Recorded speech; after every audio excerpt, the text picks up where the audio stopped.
you know, you're referencing August, and I have to like look behind me and think, August is way over there. Looking at the clock, and I'm looking at that too, and I'm like, oh, 2 is so sassy. It's like, my name's Bailey, my name's Purple.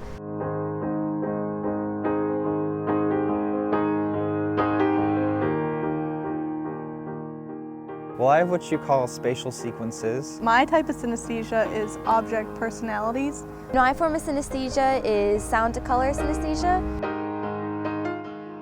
Synesthesia is a neurological phenomenon where one sensory stimulation or cognitive pathway leads to an automatic, involuntary experience in another sense or cognitive pathway.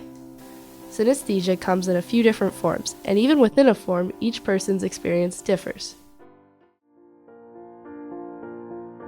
Well, I have what you call spatial sequences, and that's where your brain kind of takes a timeline and puts it into a pattern.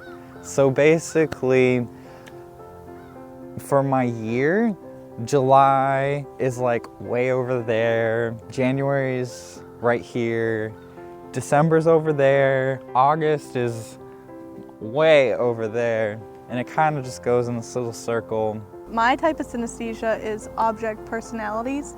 So I give numbers and letters and those kind of things, personalities and moods and genders, I guess, and yeah.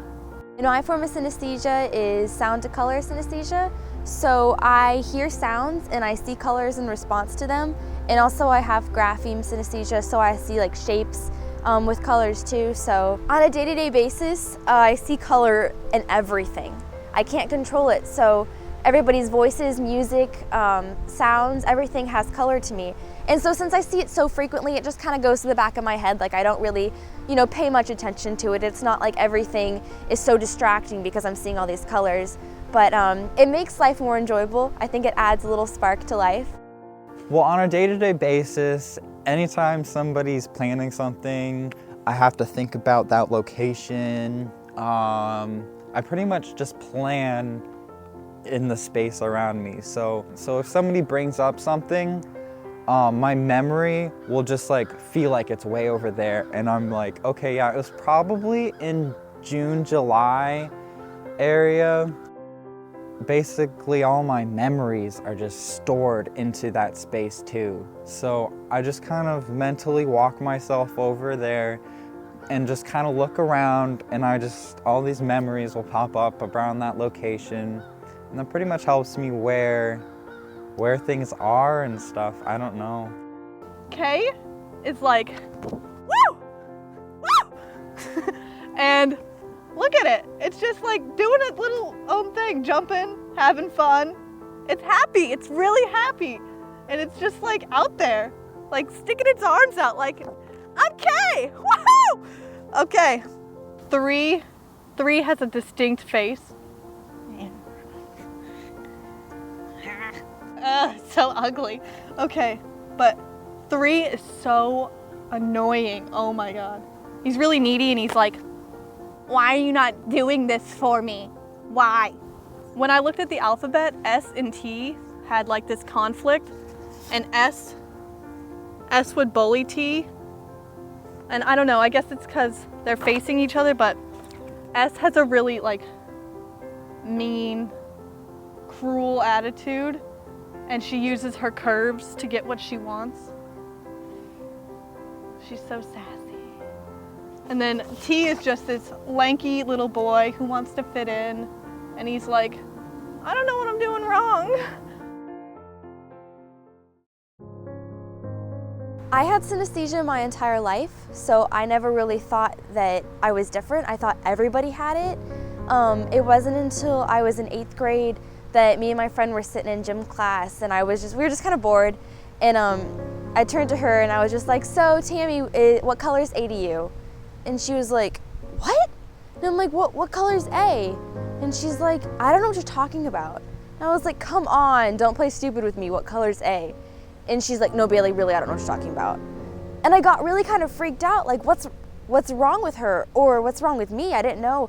And I started feeling really like just really weird. Like something's wrong with me. Like I don't know what it is, and I don't know if it's bad and I was just really confused for a long time until finally I was in class one day in my English teacher's class, and she had this whole bookshelf, and on the side of one of the books it was called A Mango-Shaped Space, and it had the letters on the side of the book were all different colors, and they had different like fuzzinesses and textures and stuff the way I see them. So I was kind of like, hey, I kind of see the alphabet like that, but not exactly those colors. And I just was interested, and I pulled out the book and I read the back, and I figured out like this girl has the same thing I have. And I read the whole book, and I was so excited to know that yeah, I was different, but I wasn't crazy. Something wasn't wrong with me. I had something different. And so I found out that I had synesthesia through that. Then once I started talking to more people, I started realizing that other people do have it. And so that was kind of cool to help my friends. I have 3 friends now who have synesthesia, who never knew they had synesthesia before. I get this letter from my cousin, and she's like, oh yeah, I've realized something. I read this book, and it had this girl, and there's colors and letters and blah, blah, blah, blah, blah, and it's called synesthesia. And I'm like, oh, I've heard about that. Let me do some research. So I look it up, and I'm reading, and there's all these different experiences that I can relate to. I come to school and we're talking about synesthesia, and I'm like, oh, that's kind of interesting. And I just kind of put 2 and 2 together, and I was like, wait, I kind of have that. That kind of is what's going on up here, you know? People's voices have color to me, music has color to me, names have color to me. The whole alphabet has, each letter has different colors, and then the way they're pronounced might change the color a little bit. Like my name's Bailey, so my name's purple, but then the rest of the colors, the rest of the letters I mean, throughout my name kind of change the color of the strong B, because like the L is orange and then the Y is kind of yellow. For me, A and 4 are the same color, and that just makes so much sense. My cousin has synesthesia, and sometimes we'll talk about it with each other, and he'll say like the letter L is blue, and it just like, it doesn't make sense to me. It's like, how can that even be possible? It's orange. Me and my other friend I met who has the same thing, we always talk about like stupid phrases where people say, oh, let's move the date back. And we're like, move the date back? That means you're moving it like closer to me, not like farther away, which is something, the language and how your brain works isn't meshing together. Synesthesia for me, it can affect my moods because I have anxiety pretty bad. So like if I'm looking at, let's say, I'm looking at a poster and it's in like 1 word's in cursive, 1 word's in a bold like Helvetica or something like that. And it just irritates me because they're like 2 different things, and I'll be looking at that and I'm like, great, now my mind's like thinking, all right, well, that word is a whole different feeling than this word.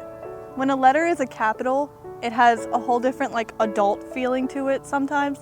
And if it's lowercase, it's a different personality. So like capital E, that's like royal. Lowercase e, happy-go-lucky little e. Sometimes people say like, oh, well then you must be really great at remembering these things and like, you know, names and stuff. And I'm like, not really, because it can actually hinder my remembrance of people's names. Like for me, Samuel and David have like the same colors. So I might meet someone and be like, oh, hi, my name's David. And then like a week later I meet that person and I'm like, crap, was it Samuel or David? Just silly things like that happen all the time, and it's okay though, you just work through it. It's irritating, especially when people use the you're making it up thing, which I think every synesthete experiences. You know, you're just really creative, you're just really imaginative, you're just insane. Just because we have synesthesia doesn't make us like freaks. It makes us intricate and significant. People who have this sometimes don't want to talk about it just because they don't want to be judged, I guess, but it's something you can't control. Like for anyone with synesthesia, their experience is automatic. If I just think about the letter A, it's automatically in my head pink. I don't have to even think about it. When I hear a sound, it's automatically that color. I don't have to sit and think like, oh, what color was that sound? I might have to think of how to describe it, but it just comes into my head so immediately. And I think anybody with synesthesia can agree with that. In my head, it's completely normal. I'm like, doesn't everyone see that? Well, finding out that I had synesthesia, if anything, it really changed my perspective about how different people can see the world in drastically different ways. Well, synesthesia is like a huge influence on me because it really changed how I look at things, and like creativity is like the basic rule of life pretty much. And when you think about it, all these different letters and numbers, they all have their own stories and personalities. And it's just like we're surrounded by these billions of people that we don't even know, but they've all got a story to tell, and they all have something intricate about them. And it's just like, hey, these little numbers and letters have the same exact thing. So it's like, look at that. I think synesthesia has made me more creative because you're so used to having these strange, abstract connections all the time. You know, shapes, light, music, light, space, time, just all these strange connections. And that's really what creativity is finding the connections between two ideas that you've never really thought would connect before so beautifully. So I think, you know, being a writer, being a musician, those two things have really been influenced by my synesthesia. Having that unique perspective gives me the vantage point to understand other people's perspective. I can know this person thinks that way. It's like, oh, well, I think this way, and I see something dramatically different that I know nobody else in this room probably can relate to. So I like giving that experience to people to help show them that they're not alone in how they're so dramatically different. Everybody has their own unique flavor to the world. I kind of like it. I like to be different, so it's nice. I mean, some people don't understand it, which is okay for them, but I like it. Some people have art, some people are musically talented. I have synesthesia. Synesthesia has changed my life, definitely. It's not just a way of thinking, but really it's a way of seeing the world, and I wouldn't have it any other way.